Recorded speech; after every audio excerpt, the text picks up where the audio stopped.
Хайырлы кеш, эфирда яңқар чарылышы сіздің білен Рузил Мингалимов. Алғатауа бүгінгі төп темалар хақында. Шықырларыны ямай башладылар, әмі проблемалар жетерлік. Шалы телеканалын начар хәлдәге юллар исемлеген түзіді. Салқында туңарға яңғырда юшенерге туры келешек. Трамвай тоқталышларына павильонлар қойшан урнаштырылыр.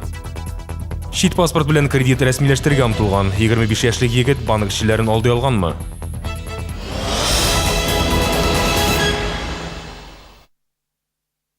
Үч кешенең гомере өзелде. Россия сәламәтлек саклау министрлыгы хәбәр итүенчә, Төньяк Осетиядә грипп вирусы шундый фаҗига китерә. Татарстанда шул исәптән чолда да сезонлы ОРЗ, ОРВИ белән авыручылар саны эпидемия чиген үтеп китте.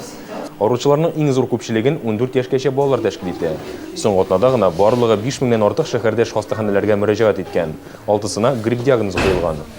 Алар арасында балалар юк. Йогышлы авырулар хастаханәсе баштагы сүзләренә караганда, бүген исә медицина учреждениесендә дә грипп белән авыручылар пациентлар гомумән юк. Сейчас, значит, в учреждении 50 человек. Хәзер хастаханәдә ОРЗ һәм ОРВИ белән авыручы 50 пациент дәвалана. Бу гадәти сан авыручылар күбрәк тә азрак та булырга мөмкин. Кабул итү бүлегендә әлбәттә кеше күп. Кайберәүләр тикшерүне үтәр, температура үлчәре өчен генә дә килә. Ул очракта дарулар бирәбез, өйгә кайтарып җибәрәбез. Баш табиб сүзләренә караганда, хәзер кискен сулыш юллары вирусы белән авыручылар саны кимүгә таба. Мөрәҗәгать итүчеләрнең иң күбе быел февральгә туры килде. Ләкин шулай да табиблар карантин режимын ябарга ашыкмый. Һава торышының уйнап торуны исәпкә алганда, вирусның янә көчәеп китүе бар. Яз килү белән юллар проблемасы да актуальләште. Хәзер исә автомобиль юллары предприятиесе чокырларны ямау белән мәшгуль. Төзекләндерү төнлә һәм иртәнге сәгать 9-дан соң башкарыла. Кешеләр иртән эшкә барганда һәм киресенчә өйләренә кайтканда эшчеләр туктап торырга мәҗбүр. Бу исә юлларда бөкеләрнең кимүенә китерә. Бүген без шәһәрдәге иң начар хәлдәге юллар исемлеген төзедек. Проблемалы участоклар буенча экспертлар ролендә газель йөртүчеләр. Я по Сюмбике вот ездил нечаянно. Пушкин тукталышыннан 45-нче комплекс тукталышына кадәр бөтенләй үтеп булмый. Сөембикәдә дә, Сидоровкада да юллар яхшы хәлдә дип әйтеп булмый. По Чулману вот спускаемся, выезжаем. Шулман проспектында ипподромнан алып бик начар юл. Шулман буенча төшәбез, чокырлар бик күп. Вот взять, например, полевую, гостиницу Татарстан. Әгәр Полевая урамын Татарстан кунакханәсенә алсак, елга порты мәсәлән, анда юллар искитмәле начар хәлдә. Автозавод проспектының бер өлешендә шулай ук йөрү кыен. Татарстан или бер хәтле төшкәнәйме? Анда жол жоқ, бер үзегез күрәсез. Анда холыга дрова что ли возитиләр? По проспекту Мира дороги довольно-таки неплохие. Тынычлык проспекты буенча юллар алай начар түгел, канәгатьләнерлек әле. Яңа шәһәрнең Үзәк, Пушкин, 45-нче мәхәллә трамвай тукталышларында павильоннар юк. Редакциянең кайнар элемтә телефонына шәһәрдәшләр борчылып шалтыратты. Кышкы җилләрдән ышыкланып булмады. Инде язгы яңгырлардан сакланырга иде дип өметләнә алар. Өметләр акланырмы, хәбәрчебез ачыклады.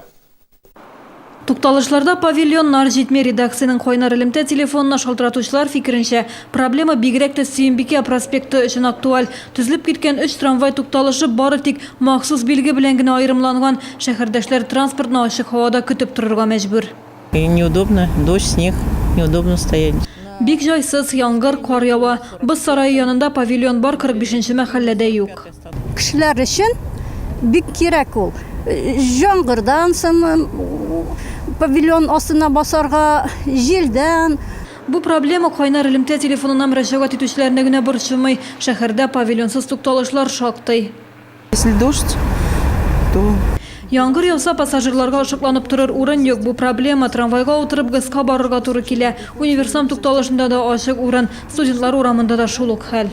На этот самый 53-м комплексе. 50-нче мәхәлләдә павильон бер якта гына җайсыз явым төшемнәр булганда балалар белән басып торырга туры килә. Тукталышта павильоннарны соңгы тапкыр узган ел ахырында яңа трамвай линиялары төзелгәч урнаштырдылар. Быел яңа павильоннар сатып алу планлаштырылмаган. Транспорт бүлеге башлыгы Илфат Исмәгыйлев белдерүенчә, төп игътибар Сөембикә проспектын төзекләндерүгә юнәлтеләчәк.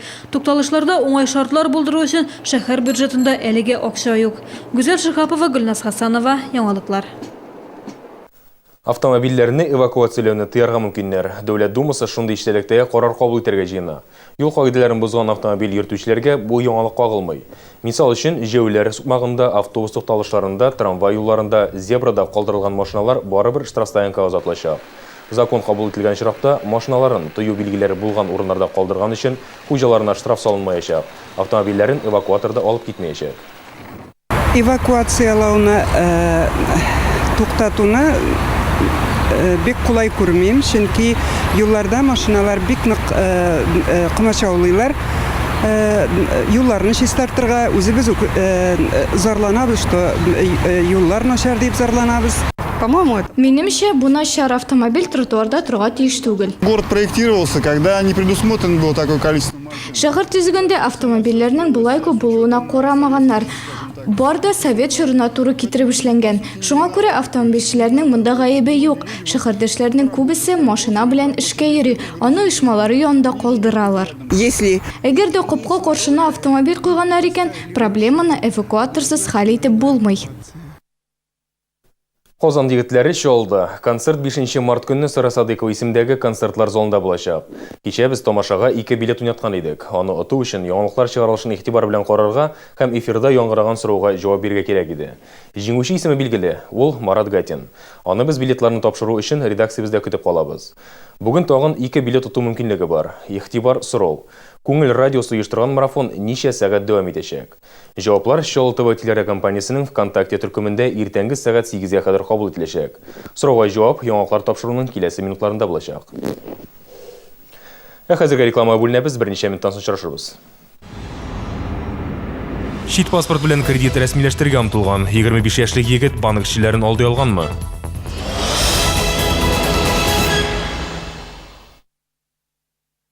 Газета «Пенсионер» в Татарстане. Все о пенсиях, консультации юристов, советы народной целительницы. Полная телепрограмма. Спрашивайте в киосках.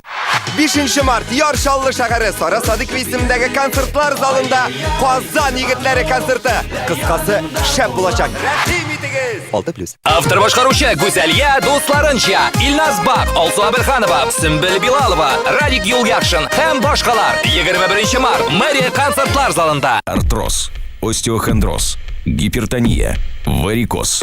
Болезней много, аппарат один. Алмак 01. Приобретайте Алмак на праздничные акции со скидкой 10% до 9 марта в аптеках и Хлас. Физиотерапия елдан-ел популярлаша. Елатым прибор заводы портатив медицина техникасы ясау бойынша әйдәп баручы предприятияларның берсе санала. Аның приборларын үй шартларында да кулланырга була. Фея, теплон кебек җылылык приборларын балалар да файдалана. Магнит терапия приборлары арасында исә Алмак 01 иң популяры. Воздействует он импульсным бегущим. Ул импульслы йөгрек магнит кыры белән тәэсир итә. Тукмаларга эшкә үтеп кирип, шешенү, ялкынсыну һәм авыртуларны бетерергә булыша. Тизрәк савыгырга, тукмалар хәлен яхшыртырга ярдәм итә. Аны умыртка сөяге остеохондрозы, артрит, артроз, склероз, эчке органнар, тире үпкә авырулары вакытында да кулланырга була. Россия һәм Совет актрисасы Валентина Талызина да бу аппараттан файдалана.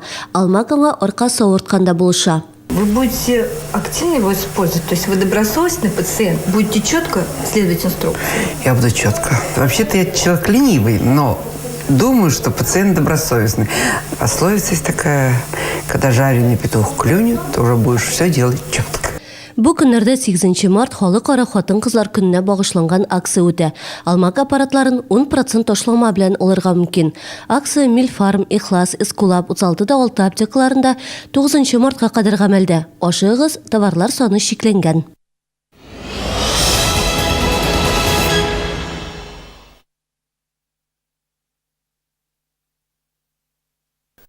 Яңалықтар чаралышын дәвам итәбез. Сезнең белән эфирда Рузин Галимов. Шит паспорт белән кредит рәсмиләштергә омтылучы тоткарланды. Шушы көннәрдә 25 яшьлек ир-ат башка кеше документы белән банкка килә. Аның ярдәмендә акчалы булырга тели. Нияте дә аздан гына чынга ашмый кала. Теманы хәбәрчебез дәвам итә. Тукай районында яшәүче ир-ат паспортны Чаллы урамында табып ала. Озак уйлап тормый банкка юнәлә. Анда 66 мең сумга кредит алырга тели. Максатын тәрәзәләр алыштыру өчен дип аңлата. 25 яшьлек бу ир-атка кредитны рәсмиләштерәләр, әмма ул акчалы гына була алмый кала. У службы безопасности закралось сомнение. Дело в том, что Куркынычсызлык хезмәткәрләрендә бу ир-атка карата шик туа. Чөнки ир-атның йөзе паспорттагы сурәтенә охшамаган була. Паспорт хуҗасы рус милләтеннән, ә бу егет татарча акцент белән сөйләшә. Чаллыда мондай очраклар сирәк була. Иң күп дигәндә елына 3 тапкыр. Банкларда клиентларны тикшерү схемасы җитди эшли. Сотрудник с помощью специального устройства Ультрамаг. Хезмәткәр махсус җайланма ярдәмендә ультрашәмәхә саклану буяуларын тикшерә. Документның чынлыгы шик тудырса, өстәмә тикшерү чаралары да җәлеп ителә. Бу очракта да шулай була. Мошенник үзенә чит паспортның ничек килеп эләгүен сөйләп бирә. Документ хуҗасын шунда ук табалар. Аны тапкан һәм кредит рәсмиләштергә җыенган ир-атка 2 елга кадәр ирегеннән мәхрүм ителү яный. Ләйсән Ханова, Ксения Антонова, яңалыклар. Шолда мошенникларга каршы көрәштә трамвай нәтиҗәле чара дигән фикергә килгәннәр. Хәзер җәмәгать транспортында шәһәрдәшләр тукталыш исемнәрен генә түгел, җинаятьчеләрдән саклану чаралары турында мәгълүмат та ишетәчәк. Ичке эшләр идарәсе вәкилләре белдерүенчә, әлеге чара кесә караклары активлашкан язгы чорда аеруча актуаль. Ришвәт бирмим. Шундай девиз астында шәһәр студентлары советы Тынычлык проспектына чыкты. Акция ЮХИДИ инспекторлары белән берлектә үтте. Әлеге чара коррупцияга каршы республика күләм яшьләр программасын тормышка ашыру кысаларында оештырылды. Студентлар машина йөртүчеләр белән ришвәтчелек хакында әңгәмәләр корды, тормышка карата актив позицияне белдерү максатыннан автомобиль тәрәзәсенә ришвәт бирмим дип язылган наклейкалар ябыштырырга тәкъдим итте. Biz автомобилистлардан сорыйбыз. Алар акча бирәләрме юлда? Һәм полиция хезмәткәрләре сорыйлармы икән алардан акча? Һәм сораганнан соң без алардан әйтәбез. Менә шундый наклейка үз машиналарына рөхсәт бирәләрме? Ябыштырырга. Әгәр рөхсәт бирсәләр, без ябыштырабыз. Тормышта бу взятка дигән әйбер һәрбер җирдә, конечно, бар. Юк дип әйтеп калмыйм. Но менә мин үзем руль артында 7 ел йөрим. Андай әйбер, конечно, минем үземә лично встречаться иткәне булмады. Алар алмый, ибез дә бирмибез. Кирәк түгел ул әйбер. Взятка дигән әйбер. Проблемалар бергәләп хәл итәргә. Шолда белгечләр кабул итү башлана. Очрашуларның тулы графигын экраннарда күрәсез. Барлыгы 8 ведомство хезмәткәрләре шәһәрдәшләрне борчыган сорауларга җавап бирәчәк. Беренче кабул итү иртәгә пенсия фонды идарәсе белгечләре катнашында оештырыла. Гражданнар телефон буенча алдан язылып, баш федераль инспекторның җәмәгать кабул итү бүлмәсенә килергә тиеш. Микрофон алдында язучылар һәм шагыйрьләр. Бүген Күңел радиосы 3 март бөтен дөнья язучылар көне уңаеннан республика күләм радиомарафон оештырды. 12 сәгать дәвамында каләм осталары туры эфирда үз иҗатлары, тормыш юллары турында сөйли. Әдәбияттагы проблемаларга игътибар юнәлтә. Тулырак хәбәрчебез Айгөл Юнусова сюжетында.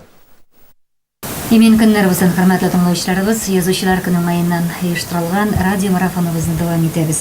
Бүген күңел микрофоны 1 минутка да буш тормады. Шәһәрдәшләр радио тулкыннары аша шигырь хикәяләр тыңлады, каләм ияләренең үз тавышларын ишетте.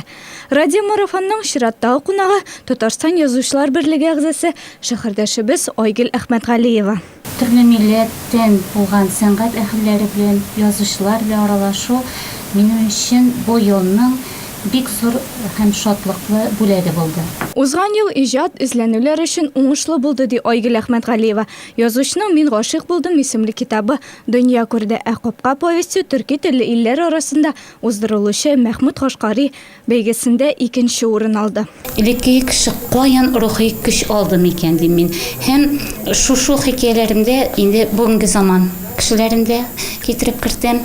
Ни өчен бүгенге заман кешесе тук тормышта, җитеш тормышта яшәгән кеше һаман канәгатьсез, һаман шөкранә кыла белми, нәрсә җитми бүгенге кешегә. Менә шушы сорауларга җавап эзләү нигездә хикәяләр яки повестлар булып дөнья күрә. Радиомарафонда бүгенге әдәбиятка кагылышлы проблемалар турында да сөйләштеләр. Язучы Факил Сафин фикеренчә, иҗат әһелләренә заман үз таләпләрен куя. Әдәбиятчы өчен хәзер яза белү генә түгел, ә яңа технологияләрне куллану зарур. Олар инде китаптан түгел, планшеттан юлда барганда рәхәтләнеп әдәби әсәрләр укый. Монда инде язучыларыбызның хәзерге заман технологияларын үзләштерү турында сүз бара. Һәрбер язучының үз сайты бар, күпчел чакта электрон библиотекалар бар. Радиомарафонда Шаулының 32 каләм иясе катнаша.